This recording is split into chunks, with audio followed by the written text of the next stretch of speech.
Welcome to the paper reading group hosted by Merantix Momentum. My name is Alma Lindborg and I work as a machine learning researcher here at Momentum. And we are a company doing research in machine learning as well as developing AI systems for clients. And we're a part of Merantix, which is an AI venture studio here in Berlin. Who has also built this wonderful AI campus where we are right now. And so today we have a guest speaker, Tim Adler, who will tell us about uncertainty quantification in biomedical imaging. And Tim has a background in maths and physics. He recently defended his thesis at the German Institute for Cancer Research in Heidelberg, and now since a few months he's in Berlin and looking to connect with the machine learning community here. So yeah, I'm very excited for this talk. But before we dive in, a couple of practical notes. So this session is recorded and will be posted on YouTube for everyone's awareness. And please save your questions to the end of the talk and then kind of ping me so I can give you the microphone so that the online crowd can hear as well. And for those joining online, welcome, and we will monitor the chat for questions from you. Yeah, so I think without further ado, we'll dive in to Tim's talk. Yeah, hi, thank you for the very kind introduction. All right, yeah, and I'll just jump in to talk about uncertainty quantification in biomedical imaging. And so that is a really large topic, right? So there are basically two approaches: either take the bird's eye view and try to talk about everything a little bit, right? Or narrow down. And well, I'll take the narrow down approach and basically look at what I did during my PhD time in more detail. All right, and so with that out of the way, what is uncertainty quantification? And to give you kind of an intuitive idea about that, I brought you an example. So the example is based on a paper by Brown et al. What they did is, well, they looked at image classifiers. And so image classifiers, so they take an image and they predict what's on there. So here you have a banana, and you see the classifier is actually pretty good. It predicts that it sees a banana with really high confidence. But so Brown et al., they did not stop there. They continued analyzing their classifier, and they came up with a patch that looked something like this. And they printed it, put it on the table, took another image, and all of a sudden the classifier was pretty much convinced that this is now a toaster. So I hope you agree with me that this image still pretty much looks more like a banana than a toaster. And so the problem here, is that the classifier is wrong, but even worse, it's very confidently wrong, right? So it's very confident in its prediction. And while this might be a rather funny example, there are, of course, domains where the consequences might be more severe, like in the medical domain, where you might want to classify for polyps or cancer. And if you miss a polyp, well, that might be very bad for a patient. So overall, what we in the medical domain specifically would like to have is that medical machine learning applications know what they do not know. Let me quickly say here, while in this example, this error in the network was introduced artificially, of course, errors happen naturally all the time also, and that's a general pattern for many deep learning architectures, that they are still really confident in their wrong or overconfident in their wrong predictions. And so, yeah, so an intuitive understanding of uncertainty quantification would be that we would like models to know what they do not know. All right, so with that kind of out of the way, let me introduce the types of tasks that we've been working on in our research group. And I don't know, I hope you have a halfway good stomach, because we'll look at some surgery images. So here we have organs, kidney organs, and I actually have a question for you. Can you tell me which of these organs are perfused? So perfused means that they are still connected to the blood supply.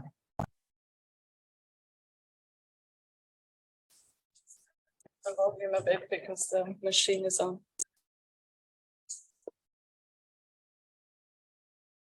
Okay, so I hope you agree with me that it is rather difficult to tell. So this is the solution, and even surgeons with way more training than we have here have a difficult time of telling that. And so what we've been working on is basically on methods to support surgeons in such a decision in a non-invasive way so that they have an easier time telling that. And so the task description in a little bit more detail is that can we actually estimate oxygenation or perfusion using biophotonic imaging? So oxygenation means how much oxygen is in the tissue, and perfusion means how much blood is actually in the tissue. So the two are connected, but not the same quantity. And so, yeah, we're using biophotonic imaging, which is a family of imaging modalities that are rather new. And they have some promises to solve a couple of problems that other imaging modalities have.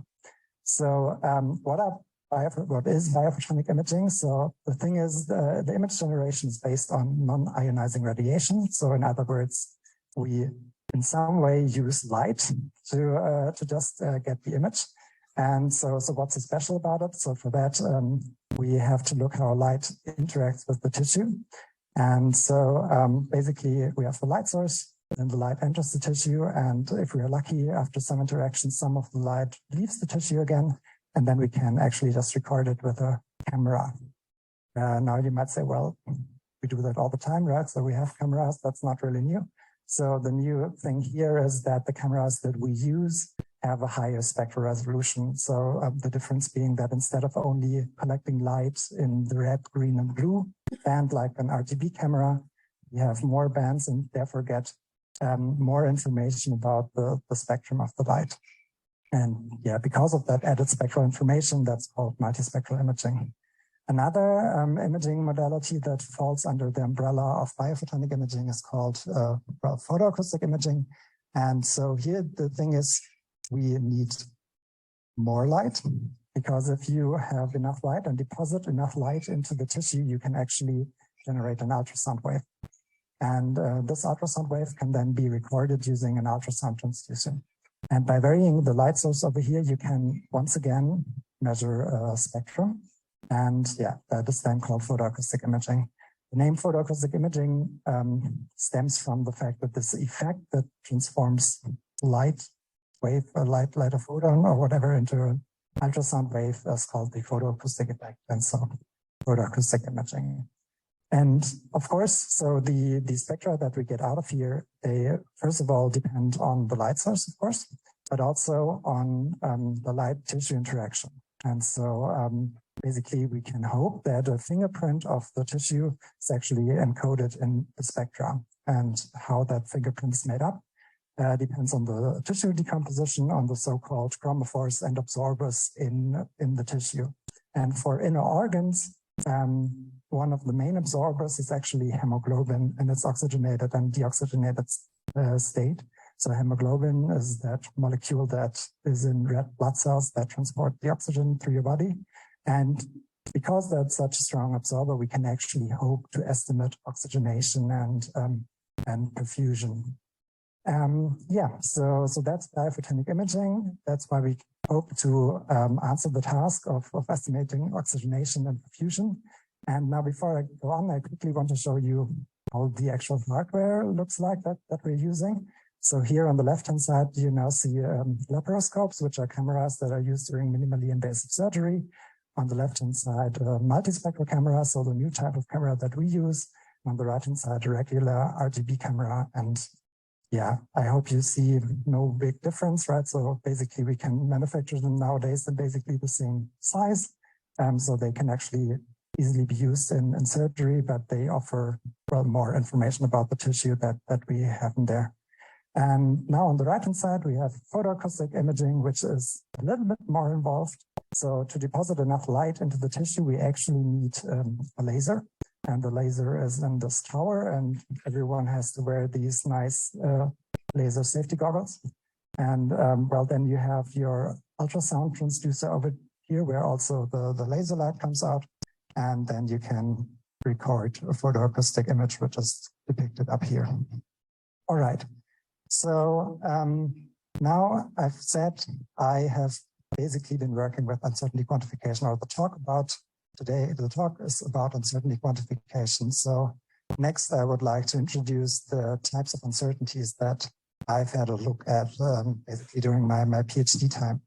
And so there are basically 3 examples. So we want to estimate oxygenation or perfusion in the end. And so the question is that actually possible in a unique way? So what we want is we have the spectral data and we want to go back to oxygenation. But what might happen is that we basically have 2 spectra that are indistinguishable that correspond to very different or vastly different oxygenation values. And that is difficult for vanilla machine learning models to handle. And so the question is, can we find models that can actually represent this ambiguity and deal with this ambiguity in the data? And the second type of uncertainty that I want to talk about is just related to domain shift. So I guess all of you know that, no worries. I guess all of you know that machine learning models generally are only guaranteed to perform on test data or inference data that is sufficiently similar to the training data. But that, what does it mean to be sufficiently similar, right? So how can we actually measure that or make that a little bit more tangible? And yeah, so basically that is the other type of uncertainty that I had a look at. And the last one is, well, so once again, oxygenation and perfusion estimation is the goal in the end, right? So the downstream task. So what we actually hope is that our spectra change with regard to oxygenation values. We hope that an oxygenated spectrum looks different from an unoxygenated spectrum. Otherwise, that cannot work. However, of course, there will always be other factors that influence how the spectra look like. In particular, from which patient we actually collect the spectra might have a very large impact on how the spectra look like, which is called interpatient variability. And especially if the interpatient variability is really high, we might have a huge problem in predicting actually our target variables. Okay, and so these 3 types of uncertainties now might seem rather different, but it turns out that we can address them in a common framework or with a common architecture, which is called invertible neural networks, or another name for those is called normalizing flow type architectures. And yeah, so this is now also basically the outline for the remainder of my talk.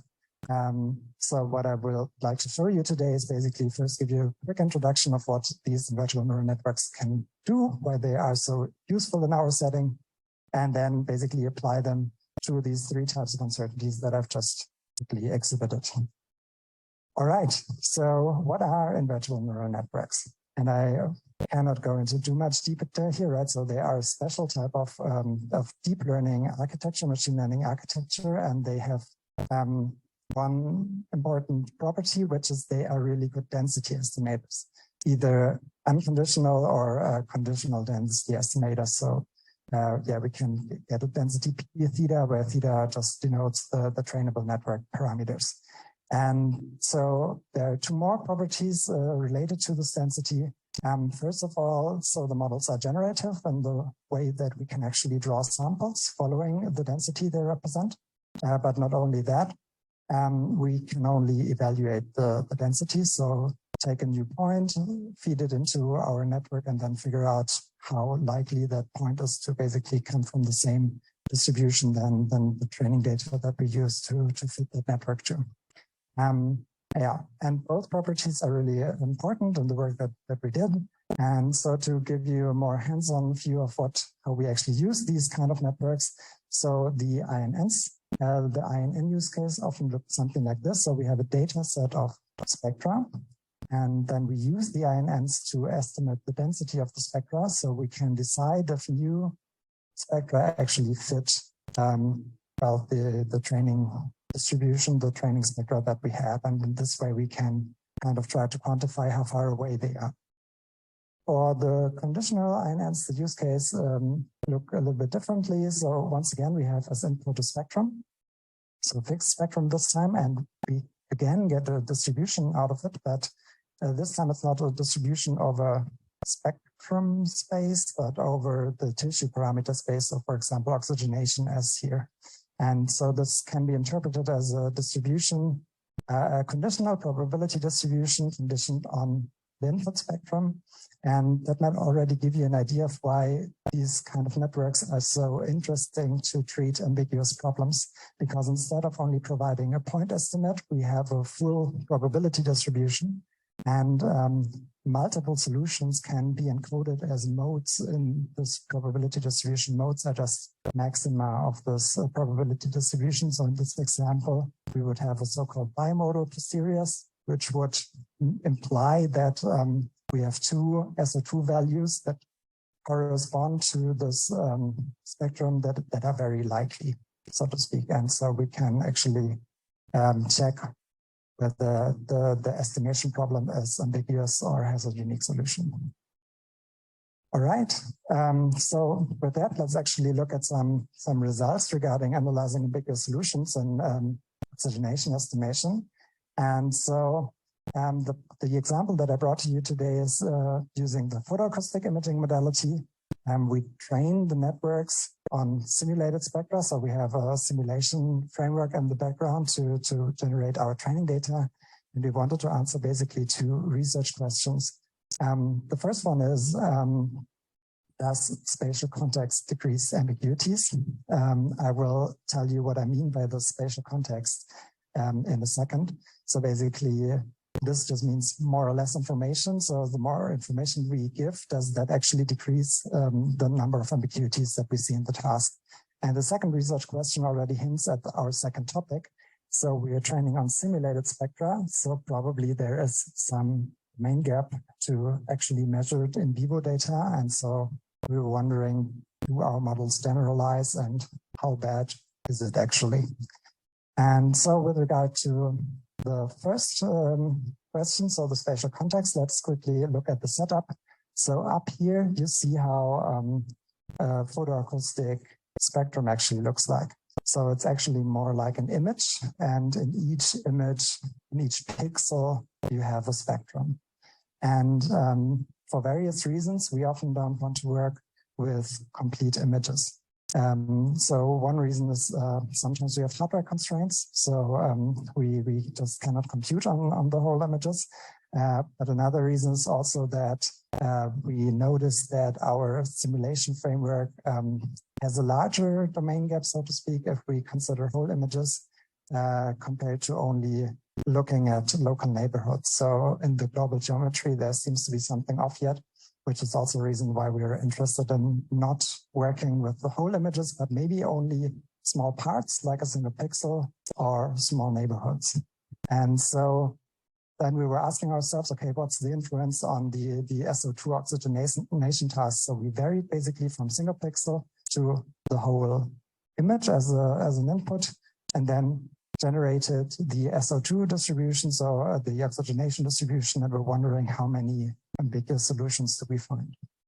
And so here are basically the results. So what you see here is a KDE score. That's a score that we developed that basically measures how many ambiguous posteriors we find in the data set. So basically the higher it is, the more ambiguous the estimation problem is.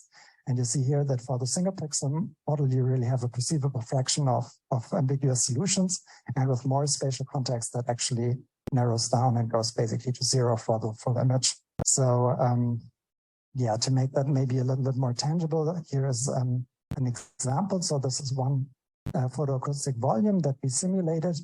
We only look at this vessel, and basically inside this vessel only at this pixel. And so here you have basically the posterior. the oxygenation posteriors that correspond to this pixel. And for the single pixel model, you see that the posterior is very wide. You could also say it is bimodal, but doesn't really matter in this case anyways, because it's just so wide. And we see that with more spatial context, the posteriors get more narrow and closer to the ground truth. So the prediction gets better and more certain, and we resolve the ambiguity. Yeah, and that's pretty cool. And yeah, that's powered by these invertible neural networks. All right, and so what to get out of that is that more spatial context decreases the fraction of ambiguous SR2 estimates. So let's now quickly look at the second research question, which was about in vivo results. And so do our models generalize? And there's a very quick answer and which is a very resounding no. So the domain gap is just huge. And you can see that in this plot, and I can show you how. So first of all, you can see here that for quite a few data points, we predict oxygenation values above 100%, which is clearly unphysiological, so doesn't work. But also, so for arteries and vein and healthy human volunteers, you would never expect oxygenation values below 80%, and that's even conservative, so probably even higher. And as you can clearly see here, we predict quite a lot of data points way below that threshold. So for the full image, even most of them are below 50%. And now you might say, well, maybe you didn't use healthy human volunteers. Yeah, no, that was not it. So it was a healthy human volunteer study. All of those people are still walking around quite happy. So that doesn't make sense. But once again, that's not so big a surprise. So that so at the time, the first row is basically what our simulation framework was able to produce. And in the second row, you see what you actually get if you use a human forearm to measure data. And I hope you agree with me that there is quite a perceivable difference between the two rows. And so there's quite a strong domain gap, which of course explains this huge difference. But yeah, so this now leads already over to the out of distribution domain, out of distribution shift detection or quantification that I want to talk about next, right? For examples where the shift might be less obvious than in this very strong example. All right, but before we go there, let's quickly summarize, right? So we might have examples where this estimation is ambiguous. And it turns out that conditional and invertible neural networks can actually handle that quite nicely because they can generate posteriors and then we can check them for modes. And by that, basically quantify how ambiguous they are and how certain we can be in our prediction. All right, so now let's quantify the domain shift. And for domain shift, so how that's generally done or what we would like to have is basically a score. So we have our training data, So we have training data and we have new data and that was my bad. So we have training data, we have new data, and we want to know whether the new data fits the training data. And that is generally achieved with a score that is high if the new data looks different and low if it's not. And the score that we had a look at is called WIKE, which stands for the widely applicable information criterion or the Watanabe-Ikeika information criterion. Depends a little bit on whom you ask. And yeah, so here's the formula. I don't want to go into too much detail. So there are two properties. One is to compute that formula, we need, again, a density estimator, right, which might already ring a bell. INNs are really good density estimators.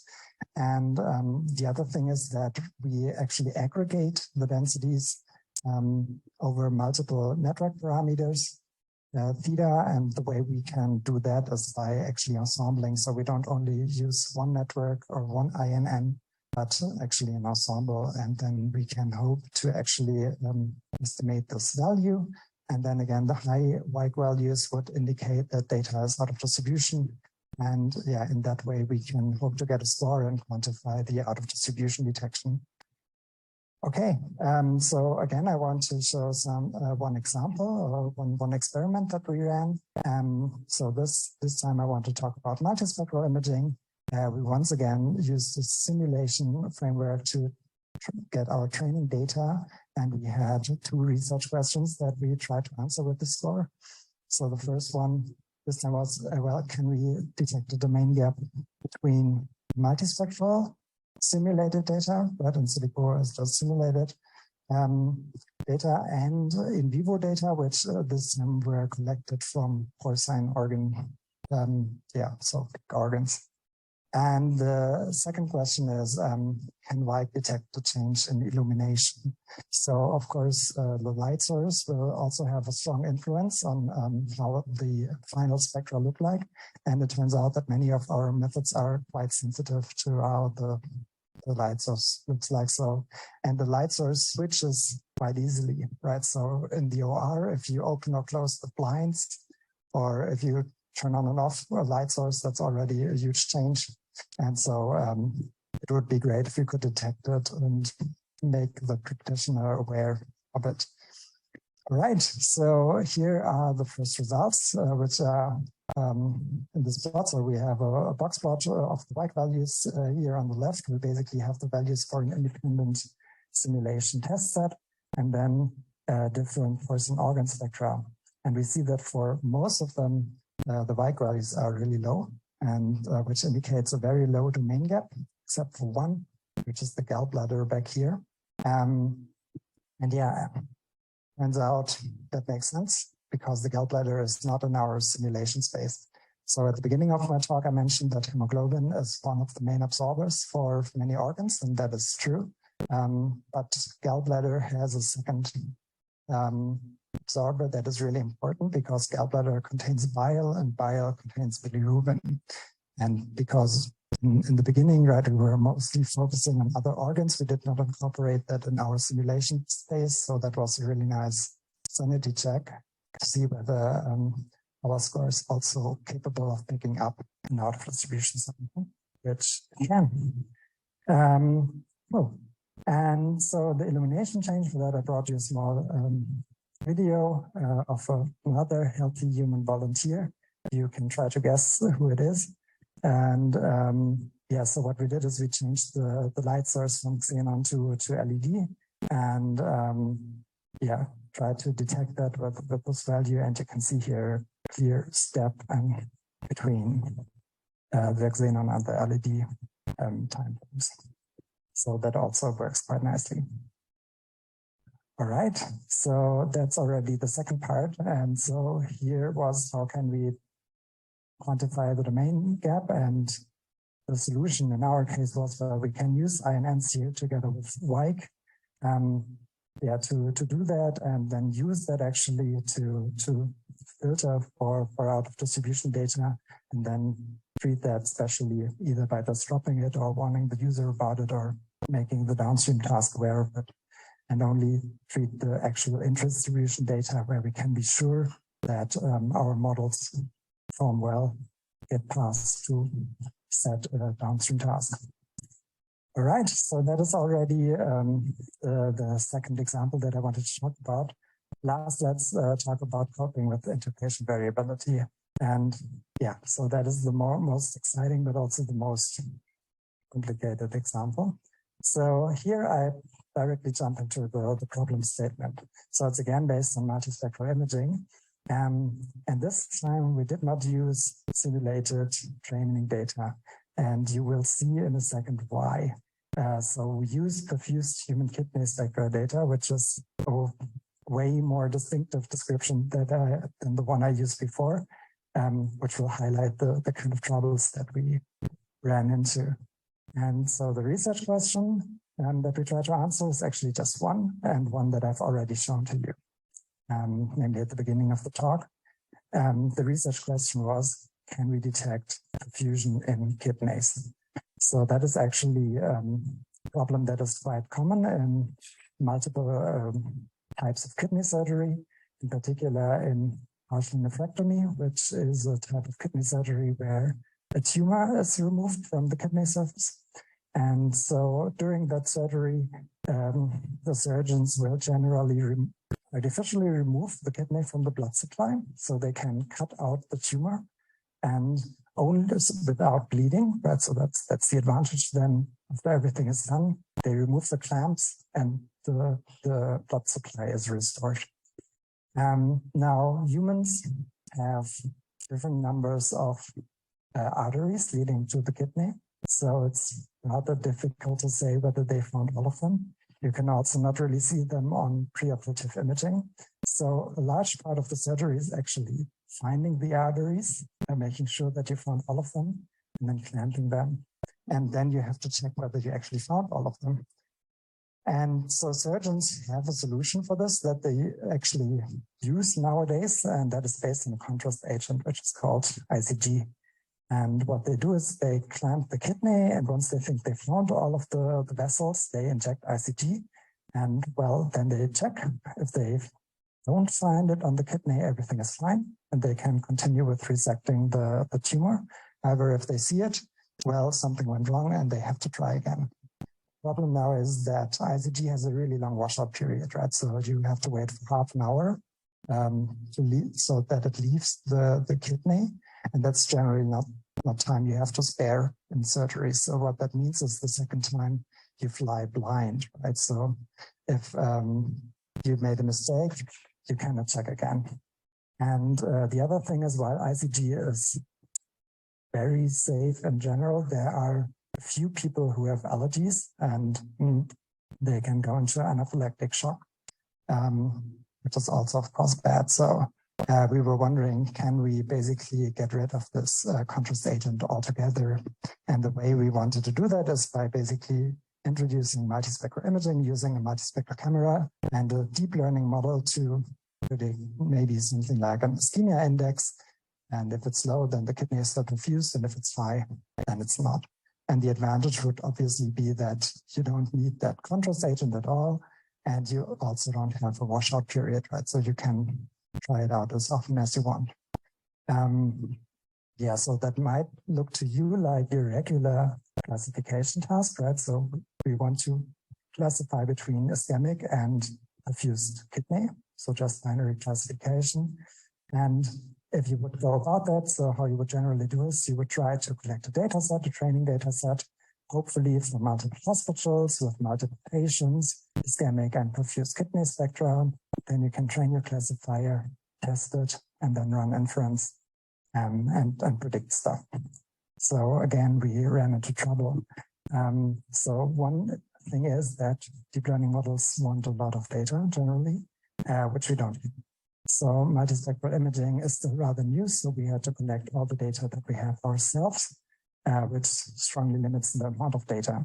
And in addition to that, when we analyzed it, we found that, well, we had high interpatient variability. So basically, the spectra we recorded on one patient had very little to do with the spectra on the next patient.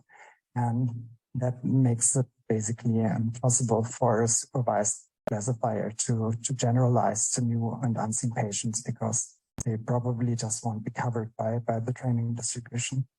And that was very unfortunate and really annoying to us now. You might say, wait, in your first two examples, you've talked so much about simulated data. Why haven't you mentioned simulated data in this approach at all? And that is a very valid concern. And so the answer is, of course, we did that. And we tried our simulation data out. And, well, it failed completely, which was really a shock for us. Because, I mean, we spent a lot of time on our simulation framework. We tested it in silico a lot. Then we got permission to record porcine spectra, tested it on porcine spectra, worked great, right? So had good performance there. And then we got permission to finally test it on humans, and all of a sudden, nothing. So that was, yeah, a setback, let's call it that.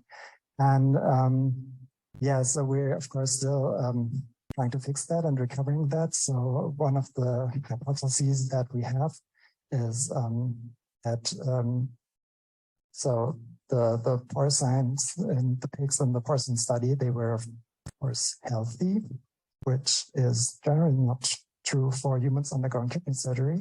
So they have a kidney tumor, and it seems that this really changes how the spectra look like and is not sufficiently converted by our framework at the moment. Still, I mean, we were at the position that we had the permission to collect the data. We already had collected some data, and we really wanted to solve the underlying problem of predicting the perfusion state of the kidney. So we thought, okay, with all of the usual solutions out of the window, how can we actually try to solve the problem? And so the key idea was, well, high interpretation variability really only is a problem if you want to apply the same model to multiple patients. If you can find a model that is trained, can be trained for each patient individually and applied to each patient individually, then you should be able to ignore the interpatient variability more or less completely. Of course, you still need to find a model that still has a benefit to the surgeons when you train it on the same patient. And here, out of distribution detection came again to our rescue. So because in the setting, we know at the beginning of surgery that the kidney is still perfused. So it's really easy for us to collect spectra of perfused kidney. And then we can train our INN ensemble, which we can use to compute an out of distribution score like WIKE. And then later on, ischemic kidney should be detectable as out of distribution. That might sound like a stretch, but it turned out to actually work. So here's our ischemia index based on this out of distribution score. And for 9 out of 10 patients, we have really good separation between perfused and ischemic kidney spectra here.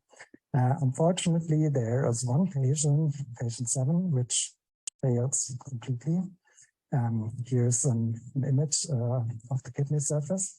And I mean, you've seen for other kidney surfaces, I hope you agree with me, this one looks slightly differently.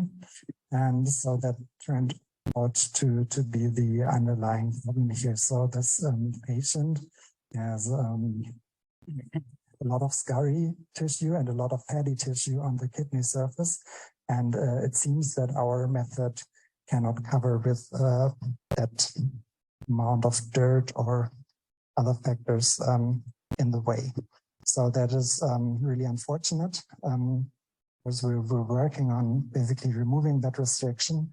One hope that we have is basically to wait for the next camera hardware generation, because they promise to also be able to collect light in the infrared region, which promises deeper penetration depth, so that we hope to bypass such disturbances. On the other hand, glass half full, the dirty kidney surface is something you can easily check and make the practitioner aware of, basically that they really have to clean the kidney surface if they want to use the method, but of course it's not perfect. Still, it worked for 9 out of 10 patients, and then we're light years away from medical product. So it's definitely enough to motivate further research in that direction. All right, with that, I'm at the end, basically. I quickly want to summarize, right? So here I have to switch my summary a bit around, right? So earlier we had the problem, right? And then developed a method to solve it. Here it was really, we were really stumped by the problem, and it turned out, well, we have a method that already works, right? So we had this out of distribution detection method lying around and just decided to end it and try to apply it to this new setting, and it turned out to actually work. All right. So overall, what I've done and tried to present here can be thought of as part of a framework for uncertainty handling in biophotonic imaging. I've shown you 2 parts of that framework, namely the posterior generation part and the out of distribution detection part. And so we've also been working on a 3rd part, which is still work in progress. And so I did not show it here, which is about posterior validation. Because if we really rely all of our analysis on these posteriors, we of course have to make sure that they mean something, that they're meaningful. And so that fits all nicely together into one framework for uncertainty quantification. Yeah, and that was pretty cool. Of course, that wasn't my work alone, right? So that was only possible because of a great team of people with whom I could work together. You can see them over here. Here's one last video of basically our Ischemia index in action with KPIs down below. And now with that, I'm really at the end. Thank you so much for your attention, and I'm looking forward to your questions.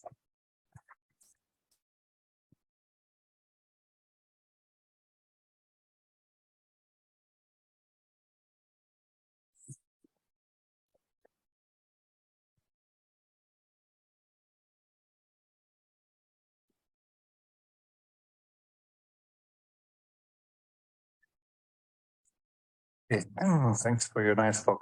It's really interesting. When the last use case, when you're using, you have then gather data, so it's not anymore out of distribution anymore so much.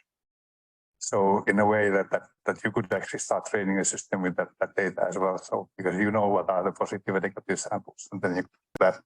So if it would be a clinical practice, it would actually generate kind of a pretty good data at after a time when it is in use. So, but this is also related to another question that this is just a comment, so you can actually say that. Oh, but there's another factor that there are other elements also that you can actually look at whether blood is flowing or not, and it is based on mechanical changes of the pressure of the blood. And that is actually looking at if you look at certain movements that the system is having in a way. So just looking at the image behind you and the cell, yes, you could actually figure out whether the blood is flowing according to whether actually it enters the tissue or not. So did you look at, and you could actually measure that with ultrasound or something like which you actually taking as one modality on? Yeah, really interesting question. So we didn't really look at movement as an indicator of whether the organ is still perfused or not. I think so. The main problem with that would be that so at least visually, we cannot be sure whether the movement is due to the patient or due to the surgeon wobbling around with their hand, because those instruments use freehand. First, ultrasound would be an interesting alternative. If you just put it down there, then you could probably be sure. So the short answer to that is that basically we don't have a lot of experience with ultrasound as a modality, right? And but definitely, I think it would make sense to have a look at it and see if we can use that instead of directly measuring perfusion. For very small movements, there's a method of actually kind of increasing the amplitude of the movement with the camera. So systems that are essentially figuring out the movements in your video, for example, and being able to amplify in such a way that they actually become visible for humans as well. Yeah. So that's also one way of looking at it, and then you could actually then perhaps see the difference between somebody poking it and somebody kind of a pulse movement. And you can do that in the wrist as well, so you could actually make an image of that, and you can see whether the wrist is pumping. Yeah, that's very, very interesting, definitely. Yeah, thank you for that comment. Yes. Thank you. We have another question. Oh, we have two questions. Yeah, thanks for this talk. I have two questions. Maybe I didn't pay attention, but what's the difference between the INN and the Bayesian neural network? So a Bayesian neural network, I don't know, I feel like that is a really large term of what might actually be behind it. So many people use it for just using Monte Carlo dropout. Is that what you mean by a Bayesian neural network? Or no, it's just a version of a neural network where the output is not simply a single prediction, but also distribution. And also the weights are also distribution. I mean, in that sense, you can just interpret it as one instantiation of a Bayesian neural network. Okay. Then why is it called invertible? Mm-hmm. Is it mathematically invertible? Yes. So I didn't really go into detail at all. Let me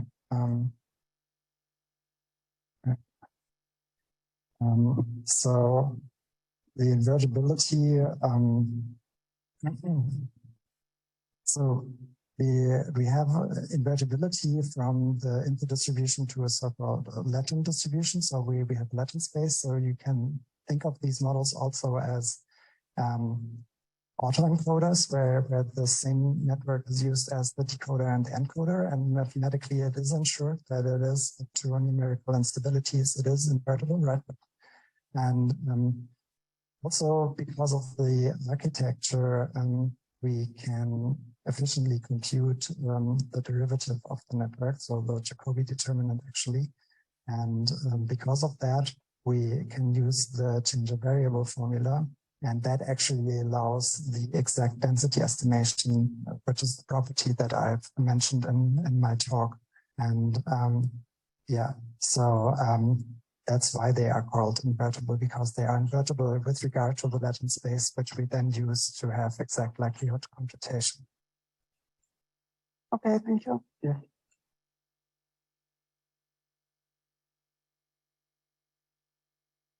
Yes, thanks a lot for the talk. It was super interesting, and I was especially impressed by your data collection as well.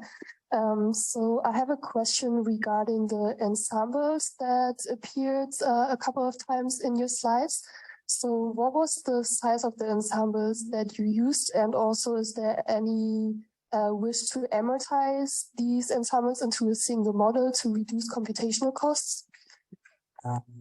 So I would say that's completely future work, right? So, but it would be very, very interesting. So we did not come up with using like and assembling them. And so the prior work that we based our work on, they just used 5 models, right? So it's a rather decent size. And we looked, so in the work that I presented here, we also stuck to these 5 ensemble members, but we had a look at varying the ensemble member size. And yeah, so there might be, it might make sense to increase it a little bit. So the thing is the out of distribution signal with 5 is already really strong. So we could distinguish between all of them quite well with 5 already, but we noticed that the signal gets even stronger with more ensemble members. So we was kind of a trade-off, right? So computationally, it was fine to stick with the 5 and still have that strong signal, but there's still a way to boost the signal with more if you want to. Thank you. Okay, thank you. And we also have one question from the chat that I'll read out. It's from Alex Koenig, who asks, could you talk a little about could you talk a little about how to train normalizing flows and how training them differs from traditional neural nets? For example, I heard they are slow to train. Slow, not so much, at least not in my experience. So actually, so I'm already at the perfect slide. So we train them using exactly this formula down here. So we do maximum likelihood training. So that is at the same time an advantage and a disadvantage. So you don't really have this zoo of loss terms that you can try out and optimize your network with. But you have this loss where you just want to maximize the likelihood of your training data, which is equivalent to minimizing the Kullback-Leibler divergence. So basically, if this if the training converges, you're mathematically basically guaranteed that the distributions match afterwards, and that is actually quite interesting. So from a loss perspective and actually training them, I would say it's rather fast, but the architecture has quite a few idiosyncrasies that it might make sense to be aware of. So first of all, during training, so a lot of the generative performance of the models only happens when the loss only changes in the 4th digit after the point, right? So at the 4th decimal, which might be uncommon for other architectures. So it really pays to train them for a long time. The other thing is that quite a few of your staple techniques from other architectures like batch normalization and things like that, they don't translate over one-to-one. So you have to be a bit careful so you can add them, but there are some caveats that you don't find in the papers. That it makes sense to be aware of, which can make training more difficult. Okay, thank you very much. We have one last question from the chat from Christian Leibig. What was the maximal dimensionality of your input space that you trained on? About by heart. So for many of the examples that we used, it was only medium dimensional, so up to maybe 20 or so. But we also had this one experiment where we trained on basically complete photoacoustic images, and there. So I don't know by heart how large the image was. It was 26 channel dimensions, and I don't know 200 by 100 or so. Roughly. But also the trick then here is that then you generally don't feed the input into the INN directly, but you actually pre-process it often with the so-called conditioning network, which is also mentioned here, so that the INN doesn't have to do all the work, but also already gets a representation that might be more suitable for the actual downstream task. And so there are different approaches, right? You can train that, so you can pre-train the conditioning network, or you can also train them jointly. Both works. Sometimes one is better, sometimes the other. Yeah, so that's how we use them most of the time. Okay, so any last questions? No, in that case, we'll wrap up the presentation. Thank you so much, Tim. This was super interesting. And feel free to stick around, have a drink, chat. The network will be around for like a little bit longer. And also, if you would like to speak on the paper reading group, feel free to approach me. Yeah, thank you. Thanks again. Have a nice evening.